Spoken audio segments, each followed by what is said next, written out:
ಶ್ರೀ ಗುರುಭ್ಯೋ ನಮಃ. ಶ್ರೀಮನ್ಮಹಾಗಣಾಧಿಪತಯೇ ನಮಃ. ಎನ್ನ ಆಧ್ಯಾತ್ಮ ಬಂಧುಗಳೇ, ಒಂದು ಸಾರಿ ಸಂತ ತುಳಸಿದಾಸರ ಜೀವನದೊಳಗ ಒಂದು ಬಹಳಷ್ಟು ಅದ್ಭುತವಾದ ಘಟನೆ ನಡೆದು ಹೋಗ್ತದೆ. ಹಸ್ತಿನಾವತಿಯ ರಾಜನಾಗಿರ್ತಕ್ಕಂಥ ಅಕ್ಬರ್ ಬಾದ್ಶಾ ಆ ಗೋಸ್ವಾಮಿ ತುಳಸಿದಾಸರ ಒಂದು ಚರಿತ್ರೆಯನ್ನ, ಅನೇಕ ಪವಾಡಗಳನ್ನು ಕೇಳಿ ಆ ತುಳಸಿದಾಸರ ಒಂದು ದರ್ಶನ ಆಶೀರ್ವಾದವನ್ನು ಪಡೆಯಬೇಕು ಅಂತಕ್ಕಂಥ ಒಂದು ಅಭಿಲಾಷೆಯಿಂದ ತನ್ನ ಒಂದು ಮಂತ್ರಿಯನ್ನು ಕೊಟ್ಟು ಕಳಿಸ್ತಾನ, ಕರೆದುಕೊಂಡು ಬಾ ಅಂಥೇಳಿ. ಅವಾಗ ಬುದ್ಧಿವಂತನಾಗಿರ್ತಕ್ಕಂಥ ಮಂತ್ರಿ ಬಂದು ತುಳಸಿದಾಸರ ಹತ್ತಿರ ದೀರ್ಘದಂಡ ಪ್ರಣಾಮಗಳನ್ನು ಸಲ್ಲಿಸಿ ಬೇಡ್ಕೊಂತಾನ. ಪ್ರಭು, ನಮ್ಮ ರಾಜ ನಿಮ್ಮನ್ನ ಅರಮನೆಗೆ ಕರೆದುಕೊಂಡು ಬಾ ಅಂದಾನಂತಂದಾಗ ತುಳಸಿದಾಸರಂತಾರ, ಈಗ ನಿಮ್ಮ ರಾಜ ನಿಮಗ ರಾಜ, ಆದ್ರೆ ನನಗೂ ಒಬ್ಬ ರಾಜ ಅದಾನ, ಅವ ಅಪ್ಪಣೆ ಕೊಟ್ಟರು ಬರ್ತಾನೆ ಅಂಥೇಳಿ ಪೂಜೆಯನ್ನು ಮಾಡ್ತಾರ. ಪೂಜೆಯನ್ನು ಮುಗಿಸಿದ ನಂತರ ತುಳಸಿದಾಸರಂತಾರ, ಆಯ್ತಪ್ಪ ನಡಿ ಹೋಗೋನು, ನಿಮ್ಮ ಒಂದು ರಾಜನ ಅಭಿಷ್ಟ ಏನೈತಿ ನೋಡ್ಕೊಂಡು ಬರೋನು ಅಂತ ಹೇಳಿದಾಗ ಪಲ್ಲಕ್ಕಿಯೊಳಗೆ ಕುಂಡ್ರಿಸಿಕೊಂಡು ಸಂತ ತುಳಸಿದಾಸರನ್ನ ಕರೆದುಕೊಂಡು ಬಹಳ ವಿಜೃಂಭಣೆಯಿಂದ ರಾಮನಾಮ ಗರ್ಜನೆಯನ್ನು ಮಾಡ್ಕೊಂತ ಆ ಹಸ್ತಿನಾವತಿಯ ಬಾದ್ಶಾನ ಒಂದು ಅರಮನೆಯ ಮುಂಭಾಗದೊಳಗೆ ಬರ್ತಾರ. ರಾಜ ಬಹಳ ಉತ್ಸಾಹಿತನಾಗಿ ದೀರ್ಘದಂಡ ಪ್ರಣಾಮಗಳನ್ನು ಸಲ್ಲಿಸಿ ಗುರುಗಳಿಗೆ ಬಹಳಷ್ಟು ವಿನಮ್ರನಾಗಿ ಗುರುಗಳನ್ನು ಸ್ವಾಗತವನ್ನು ಮಾಡಿಕೊಂಡು ಅರಮನೆಯೊಳಗೆ ಕರೆದುಕೊಂಡು ಹೋಗ್ತಾನೆ. ಹೋಗಿ ಗುರುಗಳ ಎದುರಿಗೆ ಕೇಳ್ತಾನ, ಬುದ್ಧಿ, ತಾವು ಶ್ರೀರಾಮನ ದರ್ಶನವನ್ನು ಪಡೆದಿದ್ದೀರಿ, ಅನೇಕ ಅಘಟಿತ ಘಟನೆಗಳನ್ನು ಪವಾಡಗಳನ್ನು ಮಾಡಿದಂಥ ಮಹಾತ್ಮರದಿರಿ. ನನ್ನ ಜೀವನದೊಳಗೆ ಒಂದು ಆಶೆ ಐತಿ, ಏನಪ್ಪಾ ಅಂತಂದ್ರೆ ನಾನು ಶ್ರೀರಾಮನ ಒಂದು ದರ್ಶನವನ್ನು ಪಡೆಯಬೇಕು, ನಾನು ಪುಣ್ಯಾತ್ಮನಾಗಬೇಕು ಅಂತಕ್ಕಂಥ ಒಂದು ಆಶೆ ಐತಿ. ಅದಕ್ಕೆ ಆ ಶ್ರೀರಾಮಚಂದ್ರ ಪ್ರಭುವಿನ ದರ್ಶನವನ್ನು ನನಗೆ ಮಾಡಿಸಿದ್ರೆ ಭಾಳ ಅನುಕೂಲ ಆಗ್ತತಿ. ಒಂದನೇದ್ದು. ಎರಡನೇ ಕಂಡೀಷನ್ ಏನಪ್ಪಾ ಅಂತಂದ್ರೆ, ಎಲ್ಲಿ ತನಕ ನೀವು ನನಗೆ ಶ್ರೀರಾಮಚಂದ್ರನ ದರ್ಶನವನ್ನು ಮಾಡಿಸಂಗಿಲ್ಲಲ್ಲ, ಅಲ್ಲಿ ತನಕ ನೀವು ಈ ಅರಮನೆಯನ್ನು ಬಿಟ್ಟು ಹೋಗಾಕ ಕೊಡುವುದಿಲ್ಲ ಅಂಥೇಳಿ ರಾಜ ದರ್ಪದಿಂದ ಹೇಳಿಬಿಡ್ತಾನ. ಹೇಳಿದಾಗ ಈ ಮಾತು ತುಳಸಿದಾಸರ ಮನಸ್ಸಿಗೆ ಬಹಳಷ್ಟು ನೋವನ್ನು ಉಂಟು ಮಾಡ್ತತಿ. ಇದೆಂಥ ಒಂದು ಸಂಕಷ್ಟದೊಳಗೆ ತಂದು ಸಿಲುಕಿಸಿದೆಯಪ್ಪ ಅಂಥೇಳಿ ಆ ಶ್ರೀರಾಮಚಂದ್ರ ಪ್ರಭುವನನ್ನ ಬೇಡ್ಕೊಂತಾರ. ಆಗ್ಲಿ ಅವನ ಕರುಣೆ ಹೆಂಗೈತೋ ಹಂಗಾಗ್ಲಿ ನೋಡೋಣ ಅಂತ ಹೇಳಿ ಹೇಳಿದಂಥ ಸಂದರ್ಭದೊಳಗೆ ಮುಂದೆ 8-10 ದಿವಸ ಹೋತು. ಮತ್ತ ರಾಜ ತುಳಸಿದಾಸರನ್ನ ಕರಿತಾನ. ಸಂತರ, ನಮಗಿನ್ನೂ ಶ್ರೀರಾಮಚಂದ್ರನ ದರ್ಶನ ಆಗ್ಲಿಲ್ಲ, ಏನ್ ಮಾಡ್ತೀರಿ ಅಂತಂದಾಗ ಅವಾಗ ಸಂತ ತುಳಸಿದಾಸರು ಎಲ್ಲ ಸಂಕಟಗಳನ್ನು ವಿಮೋಚನೆ ಮಾಡ್ತಕ್ಕಂಥ ಸಂಕಟ ಹರನಾಗಿರ್ತಕ್ಕಂಥ ಆ ಆಂಜನೇಯ ಸ್ವಾಮಿಯನ್ನ ಧ್ಯಾನವನ್ನ ಮಾಡ್ತಾರ.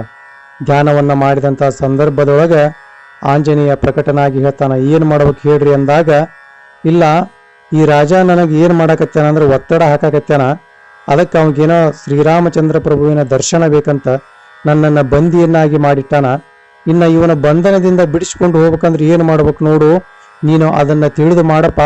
ಆದ್ರೆ ಆ ನಿನ್ನ ವಯೋಸಹಜವಾಗಿರ್ತಕ್ಕಂಥ, ನಿನ್ನ ಜಾತಿಗೆ ಸಹಜವಾಗಿರ್ತಕ್ಕಂಥ ಆ ಚೇಷ್ಟೆಗಳನ್ನು ತೋರಿಸಿ ನನ್ನನ್ನು ಈ ಒಂದು ಸಂಕಟದಿಂದ ಮುಕ್ತ ಮಾಡು ಅಂತ ಹೇಳಿ ಆ ಮಾರುತಿ ಆಂಜನೇಯನನ್ನ ಸ್ತುತಿ ಮಾಡಿರ್ತಾರೆ.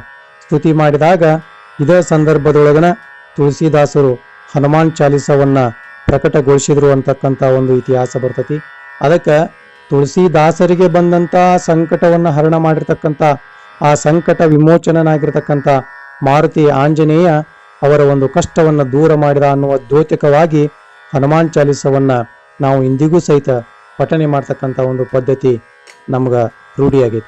ಹೀಗಿರುವಂತಹ ಸಂದರ್ಭದೊಳಗೆ ಆಯ್ತು ಅಂತ ಹೇಳಿ 10,000 ವಾನರ ಸೈನ್ಯವನ್ನು ತೆಗೆದುಕೊಂಡು ಬಂದಂಥ ಆಂಜನೇಯ ಸ್ವಾಮಿ ಇಡೀ ಹಸ್ತಿನಾವತಿ ನಗರವನ್ನ ಎಲ್ಲ ಅಲ್ಲೋಲ ಕಲ್ಲೋಲ ಮಾಡಿದ್ರು.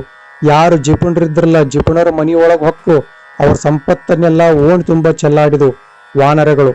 ಅಷ್ಟೇ ಅಲ್ಲದ ಯಾರು ರಾಮನಾಮ ಸ್ಮರಣೆಯನ್ನ ಮರ್ತಿದ್ರಲ್ಲ, ಅವ್ರನ್ನ ಮನೆಯೊಳಗೆ ಹೋಗುದು, ಹೊರಗೆ ತಗೊಂಬರೋದು, ಎತ್ತೆತ್ತಿ ಒಗೆಯುವುದು, ನೆಗಿ ಒಗೆಯುವುದು, ಆಮೇಲೆ ಎಲ್ಲರಿಗೂ ಸಹಿತ ಉಪಟಳಗಳನ್ನು ಕೊಟ್ಟು ಅವರು ಮಾಡಿರ್ತಕ್ಕಂಥ ಪ್ರಾರಬ್ಧ ಕರ್ಮಕ್ಕನುಸಾರವಾಗಿ ಅವರಿಗೆ ಶಿಕ್ಷೆಯನ್ನು ಕೊಡ್ತಾ ನೇರವಾಗಿ ರಾಜನ ಅರಮನೆಯ ಅಂತಃಪುರ, ರಾಜನ ಒಂದು ರಾಜಸ್ತ್ರೀಯರು ವಾಸ ಮಾಡ್ತಕ್ಕಂಥ ಎಲ್ಲ ಗ್ರಹಗಳ ಮೇಲೆ ಎಲ್ಲ ಆಕ್ರಮಣವನ್ನು ಮಾಡಿ ಅಲ್ಲೋಲ ಕಲ್ಲೋಲ ಮಾಡಿದು.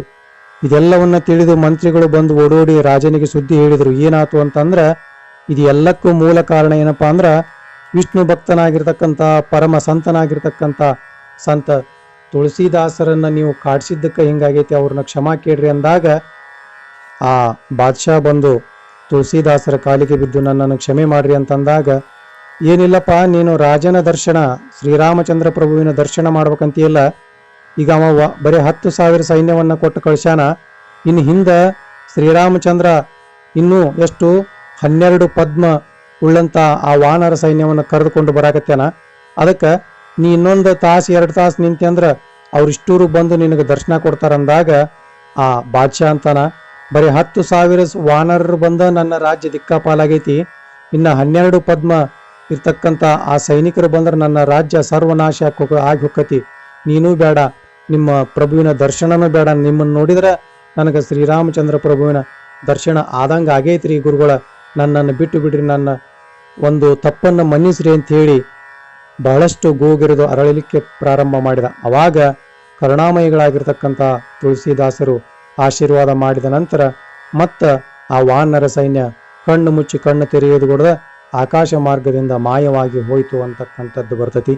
ಅದಕ್ಕಾಗಿ ಗುರುಗಳನ್ನ ಯಾವಾಗ ಕಾಡಿಸ್ಬೇಕು ಅಂತಕ್ಕಂಥದ್ದಕ್ಕಿಂತ ಗುರುಗಳನ್ನ ಒಟ್ಟ ಪರೀಕ್ಷೆ ಮಾಡಬಾರ್ದು ಅಂತಕ್ಕಂಥ ಒಂದು ದೃಷ್ಟಾಂತ ಈ ಒಂದು ದೃಷ್ಟಾಂತದ ಮೂಲಕ ತಿಳಿದು ಬರುವಂತಾಗೈತಿ ಅಂತಕ್ಕಂಥದ್ದನ್ನು ಹೇಳ್ತಾ ಈ ನುಡಿಗಳನ್ನ ಗುರುವಿನ ಪಾದಕ್ಕೆ ಸಮರ್ಪಣೆ ಮಾಡ್ತಾ ಇದ್ದೇನೆ.